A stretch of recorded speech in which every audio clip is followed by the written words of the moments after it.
எனக்கு அன்பான தேவ பிள்ளைகளே, இந்த நாளில் ஆண்டவர் எல்லா விதமான ஆசீர்வாதங்களும் எல்லா நன்மைகளும் எல்லாத்தையும் சந்தித்து எல்லா பாதுகாப்போடும் ஆண்டவர் உங்களை ஆசீர்வாதத்தோடு நடத்துவாராக. இந்த நாளில் முதலாவதாக நாம் ஆண்டவருக்கு நன்றி செலுத்துவோம். இந்த நாளை தந்ததற்காக நன்றி செலுத்துவோம். ஆண்டவர் இந்த நாளில் நம்மை ஆசீர்வதித்து நடத்தும்படியாக ஆண்டவரத்தில் வேண்டுவோம். ஆண்டவர் நிச்சயமாக நம்மை ஆசீர்வதித்து நடத்துவார். இந்த நாளில் ஆண்டவர் நமக்கு தருகிற வாக்கு தத்தம் சங்கீதம் 34வது சங்கீதம் அதனுடைய 10வது வசனம். சிங்கக்குட்டிகள் தாழ்ச்சியடைந்து பட்டினியாயிருக்கும் கர்த்தரை தேடுகிறவர்களுக்கோ ஒரு நன்மையும் குறைவுபடாது.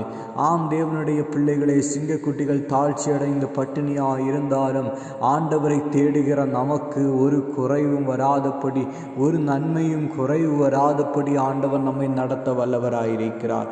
நாம் உண்மையாக ஆண்டவரை தேடுகிறோம் என்றால், ஆண்டவருக்கு பிரியமான வழியில் நாம் நடக்கிறோம் என்றால், ஆண்டவருக்கு பிரியமான வாழ்க்கை வாழ்கிறோம் என்றால், ஆண்டவரை உண்மையாக தேடுகிறோம் என்றால் நிச்சயமாக ஒரு நன்மையும் குறைவுபடாதபடி ஆண்டவர் எல்லா ஆசீர்வாதங்களையும் ஆண்டவர் தந்து நம்மை ஆசீர்வதித்து நடத்துவார். ஒரு நிமிடம் ஜெபம் பண்ணுவோம். எங்களை அன்பாக நேசிக்கிற நல்ல தகப்பனே, ஆண்டவரே, இந்த நாளை ஆண்டவர் உம்முடைய சமூகத்தில் ஒப்பு கொடுக்கிற ராஜா. இந்த நாளை தேவன் ஆசீர்வதித்து நடத்துங்க ராஜா. ஆண்டவரே, சிங்கக்குட்டிகள் தாழ்ச்சியடைந்து பட்டினியாக இருந்தாலும் ஆண்டவரே, உம்மை தேடுகிறவர்களுக்கு ஒரு நன்மையும் குறைவுபடாது என்று சொன்னீரே ஆண்டவரே. இந்த நாளை ஆண்டவர் எங்களுடைய ஆண்டவர் வாழ்க்கை உம்முடைய சமூகத்திலே ஒப்பு கொடுக்கிற ராஜா. இந்த நாளை ஆசீர்வதிங்கப்பா. ஒரு நன்மைக்கும் குறைவு வராதபடி ஆண்டவர் நடத்தும்படியாக ஜெபிக்கிறோம் ஆண்டவரே. எல்லாவரையும் ஆசீர்வதிங்க. ஜெபம் கேட்டதற்காக நன்றி.